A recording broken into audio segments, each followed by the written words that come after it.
오늘 우리가 함께 읽은 이 말씀은 사도 바울이 데살로니가에서 새 이레밖에 말씀을 증거하지 못했다. 우리가 이 처음 서신을 살펴볼 때부터 말씀을 드렸는데요. 3주 후에 급하게 떠나야만 했습니다.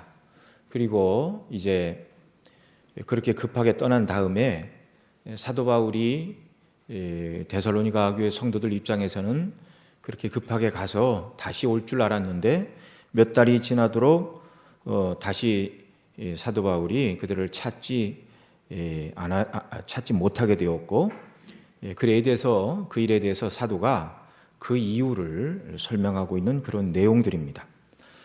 사도는 데살로니가를 그 핍박 때문에 갑작스럽게 떠날 수밖에 없었고, 그래서 미처 다 증거하지 못한 말씀을 전하기 위하여 다시 가고 싶었으나 자신이 갈 수 없었습니다. 그래서 디모데를 먼저 보냈고, 디모데가 가서 그들을 믿음 안에서 양육하고 또 그 교회 소식을 이제 가지고 왔죠. 그 교회 소식을 이제 듣고 기뻐한 것이 1장 1절부터 그들 가운데 있던 믿음의 역사, 사랑의 수고, 소망의 인내, 그런 내용들입니다. 그런데 그 말뿐만 아니라 이 디모데가 가지고 온 소식 중에 하나가 무엇이냐면, 왜 사도 바울이 급하게 떠난 데살로니가를 빨리 찾아오지 않는가, 이거에 대한 불평의 말을 사도가 듣게 되었습니다. 사도행전 17장에 보면 사도 바울이 데살로니가를 떠나게 될 때에 그 정황을 이렇게 설명을 하는데요. 유대인들이 저자에 있는 괴악한 사람들, 곧 비류들, 불량배들을 데리고 와 야손이 사도 바울을 집에 들였는데 그 집에 가서 소동을 일으켰습니다. 만약에 사도가 그들의 눈에 띄었다면 어떻게 찍힐지 모르는 상황이죠. 10절에 보면 이렇게 말합니다. 밤에 형제들이 곧 바울과 실라를 베레아로 보내니, 이렇게 말하고 있습니다. 그 밤을 넘길 수가 없는 급박한 그런 핍박과 폭력 사태가 벌어졌다는 말이죠. 그래서 사도 바울은 모든 성도들을 다 모아놓고 이렇게 고별 설교를 하며, 또 예배가 끝난 후 이제 저는 주님의 보내심을 따라서 다른 곳으로 갑니다, 언제 다시 오겠습니다, 이런 말을 못하고 그저 몇 사람의 얼굴만 보고 급히 떠나야 했습니다. 성경에 정확한 기록은 없지만 사도는 그 폭력 사태가 일어나서 데살로니가를 떠나야 했지만, 떠나면서 이 소요가 그치면 머지않은 시간에 내가 다시 방문하겠습니다라고 다시 돌아올 것을 약속했음이 틀림없습니다. 그러니까 이 데살로니가 교회에서 성도들이 왜 사도 바울이 다시 방문하지 않는가, 이렇게 이의를 제기하고 있는 것이죠. 3주밖에 복음을 증거하지 못한 사도였습니다. 아직 예수님의 복음을 받아들이고 믿는 자들이 나타났지만 3주밖에 안 된 어린, 영적으로 말하면 갓난아이들과 다를 바가 없는 상태입니다. 그들을 하나님의 말씀으로 믿음 안에 견고히 세워야 되는 그런 입장이었는데, 사도가 핍박이 아니었다면 그들을 버려두고 다른 곳으로 찾아갈 일이 없는 것이죠. 그러니 다시 오기를 갈망한 것은 사도 바울에게 있어서도 마찬가지였고, 사도 바울의 방문을 기다리는 데살로니가 교회도 마찬가지였습니다. 데살로니가를 떠나 베레아로 갔고, 또 베레아를 떠나 이제 고린도로 가는 그런 일이 있었죠. 아덴을 거쳐 고린도로 가는 일이 있었는데, 고린도에서 지금 이 편지를 쓰고 있는 것입니다. 그러니까 고린도에서는 18개월 동안, 1년 6개월 동안 사도 바울이 사역을 감당했지만 1년 6개월이 그곳에 교회를 세우고 성도를 세우기에 충분한 시간은 되지 못했습니다. 그러면 왜 1년 6개월 후에 고린도에서는 왜 떠났는가? 역시 핍박이 일어났습니다. 갈리오가 아가야 총독으로 있을 때 유대인들이 그 총독 갈리오에게 찾아가 사도 바울을 고소하였습니다. 그러자 갈리오가 유대인의 말을 듣지 않았습니다. 언어와 명칭과 너희의 법에 관한 것이라면 너희끼리 처리하라. 나는 이 일의 재판장 되기를 원치 않는다. 그러니까 공권력으로 사도 바울을 쫓아내기를 원했는데 총독 갈리오가 나는 너희의 재판장 되기를 원치 않는다. 그러자 흥분한 유대인들이 복음을 영접한 회당장 소스데네를 갈리오 총독 본원 앞에서 매질을 했습니다. 그런데도 총독이 너희끼리 해결하라 그러고 어떤 조치를 취하지 않은 것입니다. 폭력 사태가 일어났음에도 불구하고 이제 잘못하면 갈리오의 협조를 받지 못한 유대인들이 사도 바울이 눈에 띄면 회당장 소스데네에게 매질을 했는데 그들 눈에 사도가 발견이 된다면 무슨 해를 가할지 모르는 상황이었죠. 결국 이 폭력적인 사태, 사도를 해하고자 하는 이런 유대인들의 악한 괴계 때문에 1년 6개월 후에 고린도에서 이제 사도 바울은 다른 사역지를 떠나가게 되었습니다. 그리고 이제 에베소로 갔죠. 에베소에서는 비교적 오랜 기간 하나님의 말씀을 증거하고 또 성도들에게 목양을 했는데 3년 동안 머물렀습니다. 그러나 에베소에서 사도 바울이 3년 머문 것도 이 정도면 충분하다고 생각을 해서 3년 머물고 떠난 것이 아닙니다. 데메드리오라는 은장색이 일으킨 폭동을 인하여 마게도냐로 떠나게 되었죠. 그도다 에베소 사람의 아데미오라고 이 소리를 지르니까 군중들이 무슨 이유인지도 모르고 그냥 수많은 군중들이 폭동을 일으키고 정말 두려운 그런 일이 일어난 것이죠. 결국 그것이 이유가 돼서 이제 에베소를 3년 만에 떠날 수밖에 없었죠. 자, 이런 것들로 미루어 볼 때 데살로니가에서 3주밖에 복음을 증거하지 못했습니다. 그러니까 사도는 핍박이 일어나지 않았다면 절대 데살로니가를 떠났을 리 만무한 것이죠. 정말 떠나기 싫었고 핍박이 일어나 떠날 때에 그를 떠나보낸 사람들을 향하여 이 폭력 사태가 그치게 되면 내가 이른 시간에 다시 찾아올 것입니다 라는 말을 하지 않을 수가 없는 것이죠. 그러나 시간이 점점 지나 몇 달이 지났는데도 사도가 데살로니가를 방문하지 않자 바울을 비난하는 사람들이 생겨났습니다. 그들은 말합니다. 바울은 너희를 버렸다. 아니, 바울은 너희를 머리에서 잊어버렸다.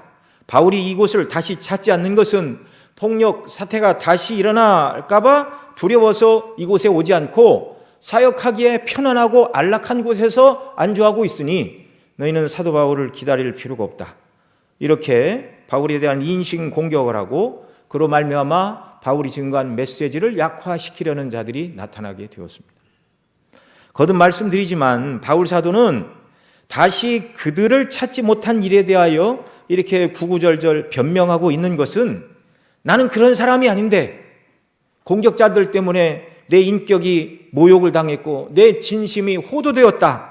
이것 때문에 비분 관계에서 나는 그런 사람이 아니다.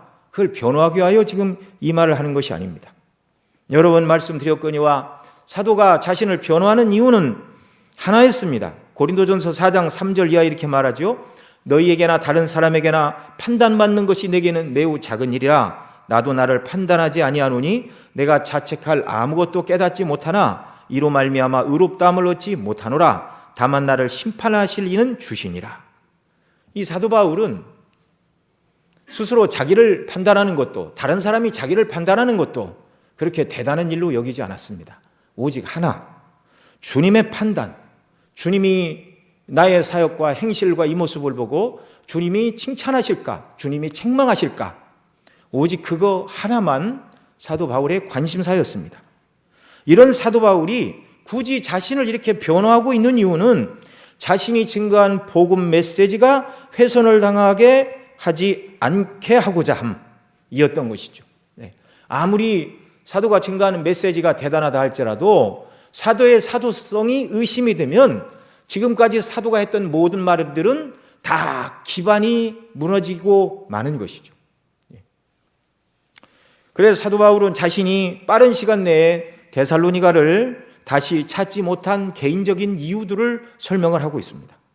오늘 본문을 이렇게 읽어보면 이 성경에 뭐 이렇게 사사로운 사도의 변명까지 기록이 되고 있는가 그런 생각이 언뜻 들 수도 있지만 그러나 이것은 복음을 증거하는 사도의 삶과 인격과 사역에 관한 문제입니다. 이것이 성경에 기록되었다는 것은 성령께서 그렇게 의도하셨다는 것이고 또 이 사도 바울의 개인적인 이유를 이렇게 설명하는 내용들을 이건 다 한마디로 얘기하면 데살로니가 교회를 염려하는 사도 바울의 마음이었습니다. 이것을 통해서 우리는 우리가 주님의 교회를 어떻게 이해하고 섬겨야 하는지에 대한 그런 안목과 답을 우리에게 주는 것이죠. 자, 우리 17절에 있는 말씀 먼저 함께 같이 읽겠습니다. 형제들아, 우리가 잠시 너희를 떠난 것은 얼굴이요 마음은 아니니 너희 얼굴 보기를 열정으로 더욱 힘썼노라. 아멘. 사도가 데살로니가 성도들을 부를 때 형제들아 이렇게 다정하게 부르면서 비난하는 자들의 말을 반박하고 있습니다. 동시에 데살로니가 교회 성도들에 대한 자신의 사랑이 어떠함을 말하고 있죠. 형제로 부르고 있습니다. 형제들아, 우리가 잠시 너희를 떠난 것은 얼굴이요 마음은 아니다. 여기 떠난 것은 이라는 말에 떠났다라는 말은 이 영어 성경 NIV에 보면 톤이라는 단어를 쓰고 있습니다. 찢기다, 강제로 찢어진 그런 뜻이죠. 데살로니가에서 사도는 떠나고 싶은 마음이 없었습니다. 그런데 누가 자기 옷을 잡아당겨 소매가 뜯겨 나가듯이 자신은 원치 않았는데 강제로 데살로니가 교회 성도들과 분리될 수밖에 없었다는 이 단어를 여기 쓰고 있습니다. 그러니까 형제들아, 우리가 잠시 너희를 떠난 것은이지만 원어적인 뜻은 우리가 잠시 너희에게 찢어진 것은, 너희로부터 뜯겨진 것은 그런 말입니다. 네. 이 헬라 원어에서 이 단어는 오르파니조마이라는 말을 쓰고 있는데요. 이 말은 부모 없는 어린아이, 곧 고아를 뜻하는 영어의 오르판의 어원이 되기도 하는 말입니다. 사도는 데살로니가 2장에서 자신을 사역을 설명하면서 자신을 때로는 아버지, 자녀를 권계하는 아버지, 또 젖먹이 어린아이를 기르는 유모와 같은, 젖먹이 아기를 기르는, 젖을 먹여 기르는 어머니, 그리고 오늘 여기 우리가 읽고 있는 17절에서는 그들과 자신을 동일한 형제로 그렇게 소개하면서 그들과 원치 않는 이별을 하게 된 자신은 고아와 같은 자다, 이렇게 말을 하고 있습니다. 여러분의 무리로부터 나는 강제로 뜯겨져 나온 사람이다, 그렇게 말하고 있습니다. 더 나아가 이 오르파니조마이라는 단어는 자식을 빼앗긴 부모에게도 적용되는 말이었는데요, 아이를 빼앗긴 부모라는 의미로 해석을 하면 7절에서 말씀드린 대로 젖을 먹이는 아이를 기르는 유모로 자기를 소개했고, 11절에서는 자녀를 훈육하는 아버지로서 자신의 사역을 설명했는데 그 부모의 이미지와 딱 맞죠. 나는 영적으로 여러분의 아버지와 어머니가 되어 여러분을 그리스도 안에서 말씀을 증거하고 여러분을 세우고자 했는데 나는 여러분을 빼앗겼고 여러분으로부터 강제로 이렇게 찢어지게 되어서 원치 않는 이별을 한 사람입니다. 그렇게 말하고 있는 것입니다. 나는 여러분을 자녀같이 생각했고 여러분을 빼앗긴 부모의 심정으로 그곳을 떠났고 지금도 빼앗긴 자녀를 염려하는 부모의 심정으로 여러분을 생각하고 다시 만날 날을 기다리고 있다, 이렇게 말하고 있는 것입니다. 그래서 잠시 헤어지게 된 것은 얼굴이요 마음은 아니니, 이렇게 말합니다. 서양 속담에 얼굴에서 멀어지면 마음에서 멀어진다, 그런 표현이 있는데요, 오히려 사도는 여기서 이렇게 말하고 있습니다. 강제로 여러분과 찢어지게 되어 얼굴은 떨어져 있지만 결코 마음만큼은 멀어진 것이 아닙니다. 항상 나의 마음은 여러분과 함께 있습니다. 여기 잠시 너희를 떠난 것은 이렇게 말하는데요, 이 잠시라는 단어를 사도가 의도적으로 사용한 것도 그들과의 헤어짐이 잠시 동안만의 이별이기를 바라고 잠시 잠깐 후면 자기가 돌아가려고 했다는 것을 표현하고 있는 말이죠. 바울을 상대로 한 이 폭동과 소동이 가라앉기만 하면 곧바로 돌아올 그런 마음을 사도가 갖고 있었다는 말입니다. 그럼에도 불구하고 수개월의 시간이 지났습니다. 17절 하반절에서는 그곳으로 돌아가려고 노력만 했다고, 돌아가려고 마음만 먹은 것이 아니라 노력했다고 말하는데 뭐라고 말하는가? 너희 얼굴 보기를 열정으로 더욱 힘썼노라, 이렇게 말하고 있습니다. 여기 열정이라는 말은 최상급 표현을 쓰고 있는데요, 매우 열렬히 엄청나게, 그런 뜻입니다. 여러분에게로 돌아가서 여러분의 얼굴 보기를 정말 극도로 갈망했다, 가장 우선적인 일로 여기고 그 일을 이루기 위하여 애를 썼다, 그렇게 말하고 있습니다. 그리고 18절에서는 만나고 싶은 그의 마음을 마음에만 품고 있지 않고 실행에 옮겼노라고 말하고 있습니다. 우리 18절 말씀도 같이 읽습니다. 그러므로 나 바울은 한 번 두 번 너희에게 가고자 하였으나 사단이 우리를 막았도다. 자, 한 번 두 번 너희에게 가고자 했다. 바울은 나 바울은 이렇게 말하고 있습니다. 자기 이름 앞에 나 바울은, 이런 표현은 이 사도의 서신서에 흔하게 나타나는 것은 아닌데요. 나 바울은 가만히 있지만은 않았다. 가고 싶은 마음만 가지고 가만히 있지만은 않았다. 실제로 데살로니가로 돌아가서 여러분을 만나기 위하여 여러 번 노력을 기울였다. 그 말을 하고 있는 것입니다. 그러니 데살로니가를 떠난 다음에 이곳에서 일어난 폭동이 두렵고 무서워서 다시 이곳을 찾을 생각을 하지 않는다라는 바울을 비난하고 공격하는 자들의 주장이 틀렸다는 것을 말하고 있습니다. 한 번, 두 번, 한 번, 두 번. 베스트 같은 성경학자는 이 말을, 이 구절 자체는 여러 번의 경우를 말하는 관용어구다, 그렇게 표현했는데요. 계속적인 시도는 아닐지라도 한두 번의 의미를 말하는 것은 아니다, 그렇게 말하고 있습니다. 그러니까 적어도 몇 개월 사이에 사도 바울은 수십 번은 아니라 할지라도 적어도 여러 번 틈을 내서 데살로니가를 찾아갈 그런 길을 모색했었다는 것을 우리가 알 수 있습니다. 지금 이 편지를 쓰고 있는 것은 고린도였는데요. 만일 사도가 고린도에서 놀기만 하고 휴양만 하고 오늘날처럼 고린도에 어떤 신학교가 있어서 거기서 무슨 박사학위를 따려고 공부를 하면서 이런 말을 하고 있는 것이 아니었습니다. 사도 바울은 고린도에서도 역시 복음을 증거하고 목회를 하고 있었습니다. 놀고 있는 것이 아니죠. 그래서 고린도에서도 목회를 하고 있으니 데살로니가에만 가는 것이 인생의 목적은 아니었으나, 그러나 데살로니가의 사역 못지않게 그 연약하고 미숙하고 어린 성도들을 염려하고 그들을 잃어버린 부모의 심정으로 뜯겨져 나간 자식과 같은 마음을 가지고 그들을 다시 찾아가고자 했다, 노력하고 애썼다, 이것을 말하고 있습니다. 자, 그런데 왜 바울의 이 노력은 이루어지지 않았습니까? 18절 하반절에 말하는 대로 한 번 두 번 너희에게 가고자 하였으나 사단이 우리를 막았도다, 이렇게 말하고 있습니다. 사도는 여기서 가고자 했으나 그 목적, 그 뜻을 이룰 수 없었던 이유가 자신이 갈 마음이 없어서도 아니고, 또 바울의 공격자들처럼 폭동이 일어날지 모른다는 두려움 때문도 아니고, 사도가 데살로니가를 다시 빠른 시일 내에 찾아갈 수 없었던 배후에는 사단의 역사가 있었다, 이렇게 말하고 있습니다.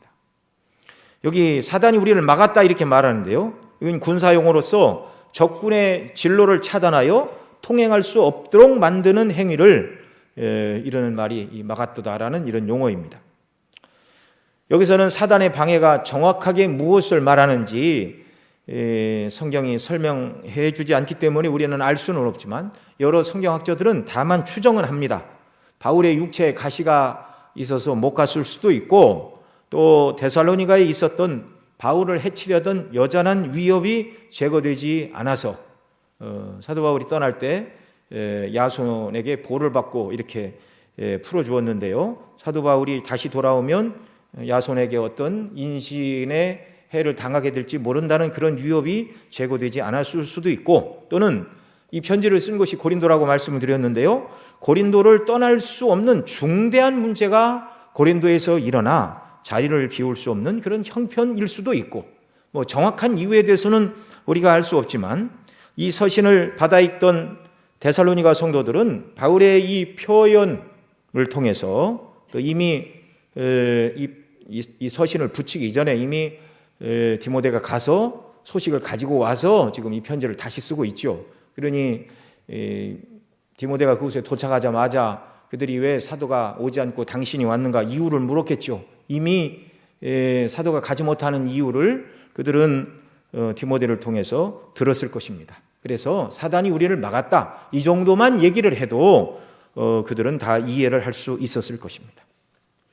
스펄전 목사님은 복음 전파 사역에 있어서 옛 원수고 사단 마귀의 적대감의 부흥이 없이는 참된 영적 부흥은 결코 일어나지 않는다. 만일 하나님의 교회가 세워진다면 그것은 고난의 때에 이루어질 것이다. 하나님의 종들이 적극적이 될 때 사단은 그들의 노력을 무산시키려고 애쓰는 깨어있는 용맹스러운 부하들을 거느리게 된다. 그렇게 말했는데요. 또 사단의 역사를 이렇게도 말하였습니다. 실제로 우리는 사단이 만드는 잡음을 듣지 않고는 결코 성공을 기대할 수 없다. 사람들이 여러분을 거스려 거짓말을 하기 시작하고 여러분을 중상모략하고 여러분의 이름을 악한 것으로 매도하며 세상이 요란스러울 때에는 그리스도의 나라가 임하고 있다는 보편적인 징조이다 라고 말하였습니다. 자, 여기서 알 수 있는 것, 사단 마귀는 끊임없이 복음 사역을 전파를 방해한다는 것, 때로는 복음 사역의 전파를 좌절시키는 것처럼 보이는 능력을 소유할 수도 있다는 것, 이런 것들을 보여줍니다. 사단은 끊임없이 하나님의 사역에 저항하고 하나님의 백성들과 그들의 봉사를 방해하는 가장 큰 대적임에는 틀림이 없습니다. 그러나 우리 한 가지 더 기억할 것은 이 사단 마귀는 전능한 존재가 아닙니다. 계시록에 말하는 것처럼 666, 사단의 수는 666이죠. 우리 하나님의 수는 7이죠. 전능하신 하나님께 미치지 못하는 존재입니다. 하나님께서 허용하신 한계 내에서만, 하나님께서 허용하신 시간 안에서만 활동할 수 있는 것이죠. 그래서 전지전능하신 하나님은 보다 높은 목적을 위해서 잠시 사단이 능력을 행하도록 허용하시는 것뿐임을 기억해야 됩니다. 어느 경우에도 하나님은 최고의 권위자이십니다. 모든 것은 하나님의 계획과 뜻대로 된다는 사실을 우리가 잊어서는 안 됩니다.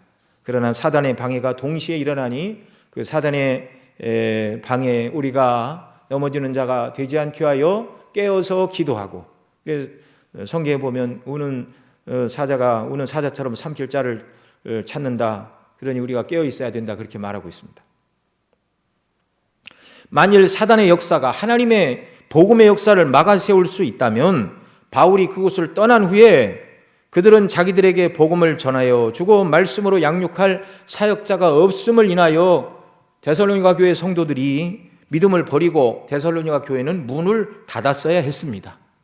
그것이 이제 사단이 성공하는 역사겠죠. 그러나 그런 일은 일어나지 않았습니다.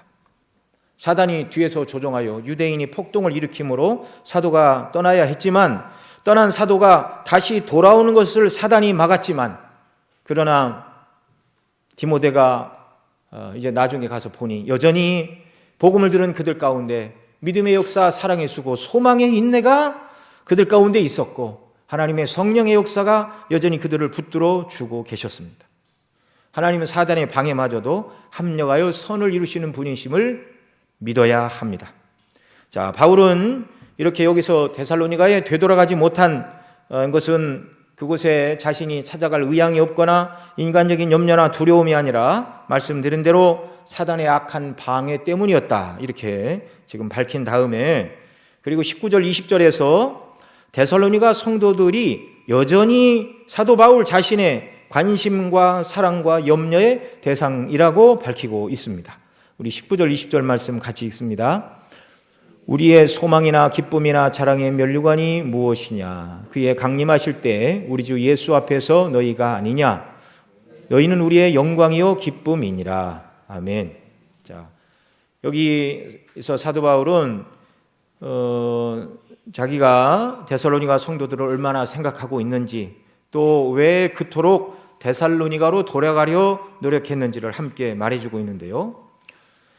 먼저 데살로니가 성도들에게 사도 바울은 어떤 의미가 있는 자들이었죠? 사도는 말합니다. 예수님 재림의 날 여러분은 나에게 있어서 세 가지 의미가 있습니다. 첫째는 우리의 소망이요, 둘째는 우리의 기쁨이요, 셋째는 우리 자랑의 면류관이 바로 여러분입니다. 이렇게 말하고 있습니다.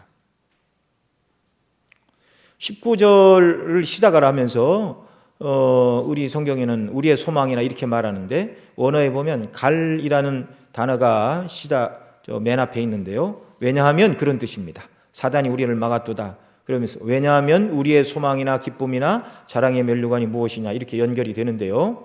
사단이 데살로니가로 가는 길을 막아 내가 여러분에게 가지는 못했지만 나는 여전히 여러분을 염려하고 여러분의 찾아가기를 원합니다. 왜냐하면 여러분은 예수님 재림하시는 날 나에게 소망이요 기쁨이요 자랑의 면류관이기 때문입니다. 이렇게 말하고 있는 것입니다.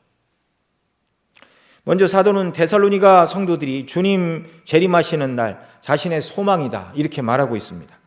예수님 믿기 시작한 데살로니가 성도들의 삶 속에 시작된 하나님의 구원의 역사가 완성을 향하여 점점 성숙되어 가고 주님 오시는 그날 사도가 그 성도들이 주 앞에 견고히 서게 되는 그 모습을 보게 될 그 소망의 날이 그 소망이 바로 여러분입니다. 그날에 나의 소망이 완성될 것입니다. 지금 사도가 이렇게 말하고 있죠. 1장에서는 우리가 살펴본 대로 데살로니가 성도들에게 소망의 인내가 있었다고 말씀을 드렸죠. 그 소망의 인내는 예수님께서 하늘로부터 강림하심을 기다리는 소망, 장래 노하심에서 우리를 건지시는 예수님에 대한 소망을 데살로니가 교회 성도들이 가지고 있었다 이렇게 말하고 있는데, 사도 바울도 역시 소망이 있다. 사도 바울의 소망은 무엇이죠? 예수님이 다시 오실 소망뿐만 아니라 그 날에 데살로니가 성도들이 하나님의 사람으로 온전히 서게 되는 것을 보게 되는 소망. 이 소망이 사도에게 있습니다. 그 소망을 따라 자기에게 하나님께서 기쁨도 주시고 자랑의 면류관도 주실 것을 사도는 알고 있습니다. 그래서 첫째는 여러분은 예수님 다시 오시는 날 나의 자랑이요, 둘째로는 나의 기쁨이요, 셋째로는 나의 자랑의 면류관이다 이렇게 말하고 있습니다. 여기서 말하는 면류관은 당시 왕들이 쓰던 면류관을 의미하는 디아데마라는 그런 표현이 아니고요, 운동선수들이 경기장에서 승리하는 자들이 받아 쓰던 면류관, 스테파노스라는 단어를 사용하고 있습니다. 사도에게 복음을 들은 데살로니가 성도들이 주님 앞에 서는 날 복음 증거의 열매가 바로 데살로니가 교회 성도들이죠. 그들을 인하여 주님께로부터 승리자의 면류관이 사도에게 주어질 것을 사도가 소망하고 있습니다. 여러분, 저와 여러분 모두가 부모를 잘 만나 출생 때부터 세상에 속한 왕관의 면류관을 쓴 자들은 아니라 할지라도 주님 다시 오는 날 주 앞에 섰을 때 사도와 같이 주 앞에 충성하고 주님이 기뻐하시는 일들을 감당함으로 말미암아 승리자의 면류관을 쓰도록 선한 싸움을 싸우는 일에 힘과 마음을 다하는 역사가 우리에게 있기를 바랍니다. 자, 여기 사도가 주님 오시는 날 여러분은 나의 소망이요, 나의 기쁨이요, 나의 자랑이 면류관입니다 이렇게 말하는데, 그것은 세상에 속한 내가 열심히 해서 하나님의 상급을 따내서 내 개인적인 명예를 높인다 그런 말이 아니고요, 자신이 열심히 사역하고 수고한 모든 것을 사도는 주의 은혜다, 고린도전서 15장 10절에서 그렇게 말하였는데, 주님 재림할 자신이 틀림없이 상급을 받게 될 것이지만 그 상급은 세상적인 의미에서 열심히 노력한 대가로 따낸 어떤 상급이다 그렇게 말하고 있는 것이 아니라, 사도는 오직 그리스도의 복음만을 증거했고 복음이 그들을 새롭게 했고 복음 안에서 그들이 자라나 하나님이 기뻐하시는 사람으로 견고히 선 것이죠. 그래서 사도들은 복음을 증거하고 복음을 위하여 핍박을 받을 때, 복음 안에서 성도들이 세워져 갈 때 그것을 기쁨이요 즐거움으로 여겼는데, 사도 바울도 역시 그런 영광, 그런 기쁨을 누리게 될 것이다 이렇게 말하고 있는 것입니다.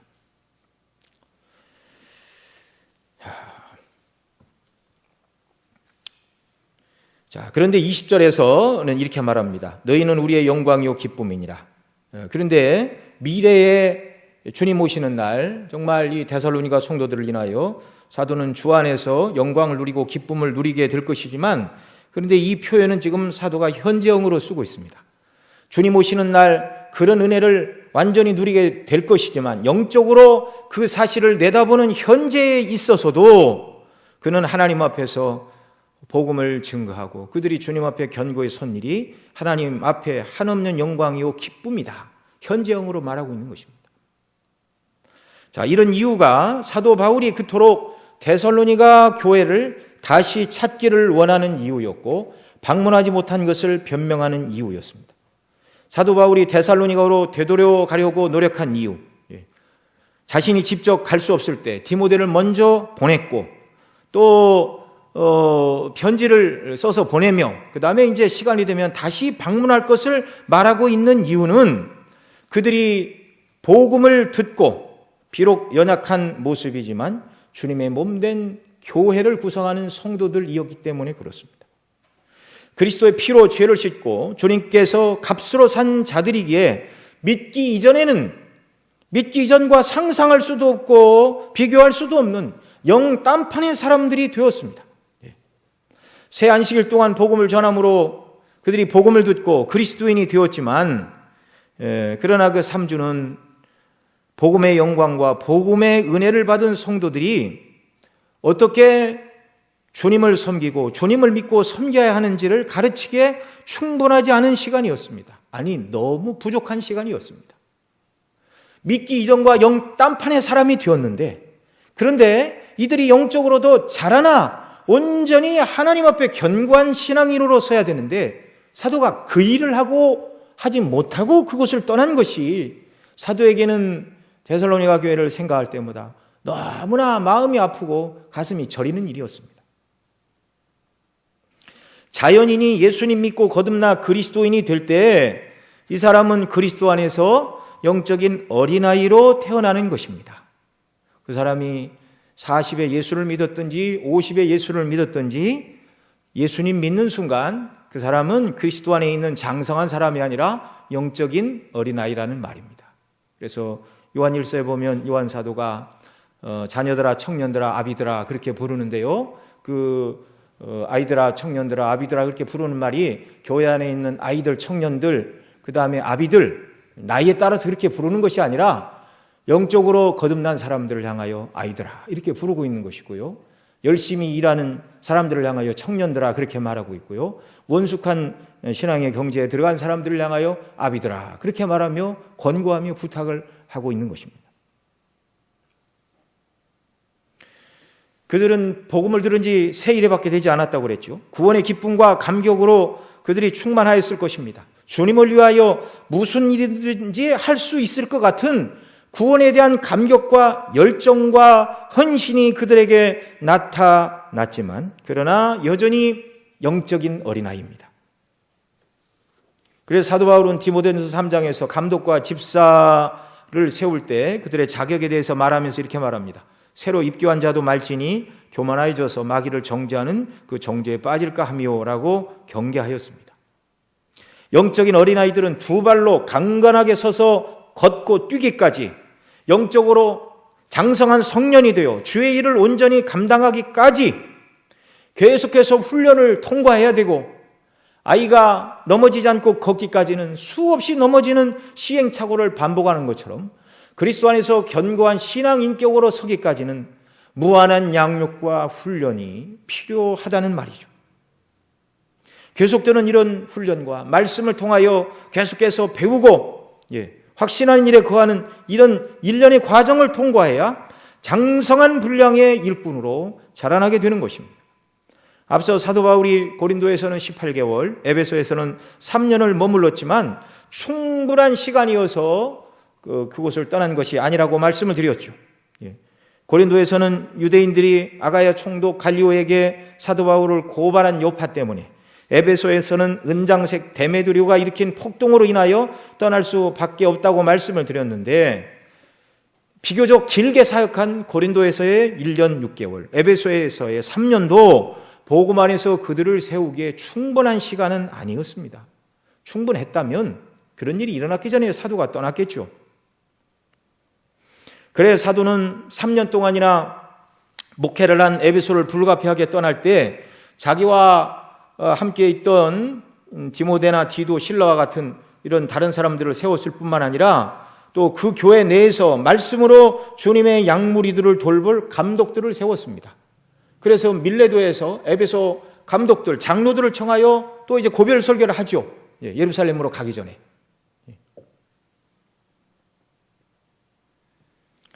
사도가 데살로니가로 다시 돌아가려 한 이유가 무엇이죠? 자신이 다시 돌아올 것이라는 약속을 지키는 신뢰할 만한 사람이다, 한번 말한 것은 지키는 사람이다, 그런 적인 인간적인 평판 때문이 아니었습니다.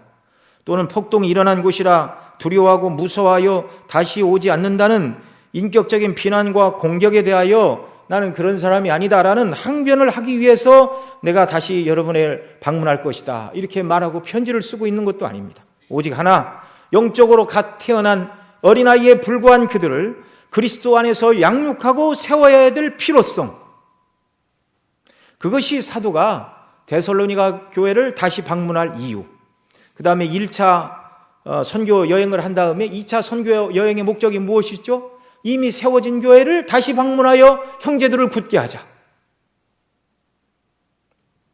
사도 바울은 에베소 5장 25절 이하에 이렇게 말합니다. 남편들아 아내 사랑하기를 그리스도께서 교회를 사랑하시고 위하여 자신을 주심같이 하라. 그러면서 주님께서 교회를 어떻게 하시는가를 설명을 하는데요. 이는 곧 물로 씻어 말씀으로 깨끗하게 하사 거룩하게 하시고 자기 앞에 영광스러운 교회로 세우사 티나 주름 잡힌 것이나 이런 것들이 없이 거룩하고 흠이 없게 하려 하심이라. 이렇게 말씀합니다. 하나님은 연약한 성도들이 교회에서 증거되는 말씀을 통하여 곧 주님이 세우신 사도와 복음 증거자, 오늘날의 목사와 교사들의 증거하는 하나님의 말씀을 통하여 그들의 인격 속에 있는 티가 제거되고 잘못된 생각과 행실에 주름 잡힌 것들이 하나님의 말씀으로 온전히 펴지기를 원하여 물로 씻고 말씀으로 교회를 깨끗하게 하신다. 이렇게 말하고 있습니다. 그래 주님 앞에서 그렇게 하시는 목적이 무엇이죠? 거룩하고 흠이 없는 교회, 거룩하고 흠이 없는 성도들로 세워가기 위해서 주님이 교회의 말씀 사역자들을 세우셨고 말씀을 주셨다.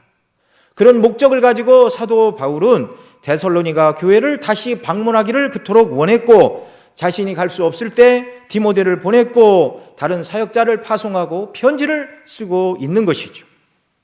여러분 어떻게 3주밖에 설교한 것으로 그리스도의 복음의 영광과 하나님의 사랑과 성령의 역사와 교통에 대하여 구원받은 성도의 삶에 대하여 곧 예수님 닮아야 되는 성화의 삶, 주님이 우리에게 맡기신 땅끝까지 복음을 증거해야 되는 이 사명에 대하여 어떻게 다 가르치고 훈련할 수 있었겠습니까?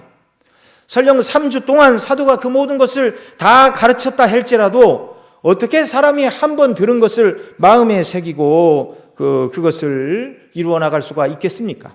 여러분 머리가 좋으면 사람이 지식을 한꺼번에 들어도 머릿속에 저장은 할 수 있겠죠. 그러나 성도가 영적으로 성장하는 일, 하나님의 사람으로 세워지는 일은 지식을 쌓아서 되는 문제가 아니라 하나님의 말씀 붙들고 성령의 도우심과 그리고 하나님께서는 시간 속에서 성도들을 말씀으로 성령으로 세워 가시는 줄을 우리가 알아야 할 것입니다.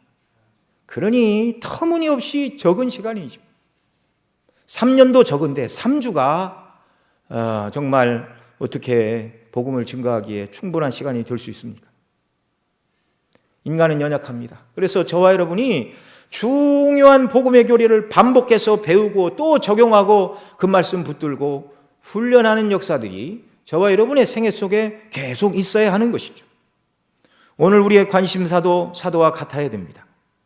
사도의 관심사는 뭐였죠? 자신뿐만 아니라 자신이 복음을 증거하여 세운 교회들의 모든 성도들이 주님 앞에 섰을 때 그들이 주님 앞에 부끄러울 것이 없는 예수님 닮은 성화의 사람, 주님이 맡기신 일을 온전히 감당한, 사명을 감당하는 사람, 그런 사람이 되어 정말 사도가 말한 것처럼 주님 다시 오시는 날 우리에게 여러분은 소망이요 기쁨이요 자랑이 면류관입니다 라고 말한 것처럼 정말 저와 여러분 모두가 하나님의 복음의 은혜를 입고 구원받은 사람으로서 주님 앞에 섰을 때 주님 앞에 인정받고 칭찬받는 사람이 되기를 소원하는 역사가 우리에게 있어야 합니다.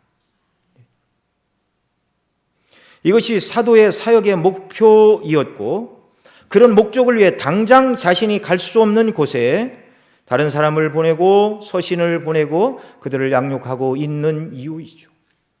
저와 여러분이 날마다 신앙생활을 열심히 해야 되는 이유가 무엇입니까? 날마다 모여 하나님의 말씀을 듣고 그 말씀이 말하는 거룩을 추구하여 예수님의 장성한 분량, 그 성화를 이루는 삶을 감당해야 되고요. 또 주님께서 우리에게 맡기신 사명을 감당해야 되는데 그 사명은 궁극적으로 복음 증거입니다. 가정의 가장으로서 열심히 가족을 먹이기 위하여 일하고 하는 그 모든 일들의 궁극적인 목적도 자녀들과 또 우리가 헌신하는 교회를 통하여 복음이 광포되고 증거되는 일, 그 일을 위해서 우리가 사명 감당하는 것이죠. 또한 우리가 함께 신앙생활하는 성도들과의 관계에서도 마찬가지입니다. 내가 영적으로 조금 더 한 발 앞장서 있다면 다른 성도들에게 도움을 줄 수도 있지만, 그러나 내가 다른 사람만큼 성숙하지 못했다 할지라도 그리스도 안에서 하나님의 말씀 안에서 교제하고 또 그분들을 위하여 기도하고 또 열심히 일하는 사람들을 또 섬기고 후원하는 이런 일들을 통해서 나중에 믿은 사람, 믿음이 연약한 사람이, 믿음이 강한 사람도 그들에게도 힘과 또 도와줄 수 있는 역할을 감당할 수 있다는 사실을 우리가 알아야 될 것입니다. 이런 목적을 가지고 우리는 성도의 교제를 나누고 서로 위에서 기도하고 함께 성도로서 순례길을 가는데 피곤치 않고 낙심하지 않도록 힘을 주고 돕는 순례길의 동행자들이 되어야 하는 것이죠. 성도의 교제와 섬김과 기도의 모든 내용의 중심은 우리 주 예수 그리스도입니다. 그리스도 안에서 교제해야 되죠. 그리스도 빠진 교제는 그건 성도의 교제가 아닙니다. 세상의 동호회의 교제이죠. 교회 안에서의 교제는 그리스도 안에서 주님이 중심이 되고 주님이 나와 교제하는 다른 사람을 주장할 수 있도록 주님 안에서 교제하고 주님이 임금 되시고 주님이 왕 되심을 드러내는 그런 교제, 이것이 성도의 온전한 교제입니다. 그리스도 안에서 교제하고 위하여 기도할 때 연약한 자들이 주님 안에 견고히 서고 모든 지체가 또 힘을 얻게 되는 줄로 믿습니다.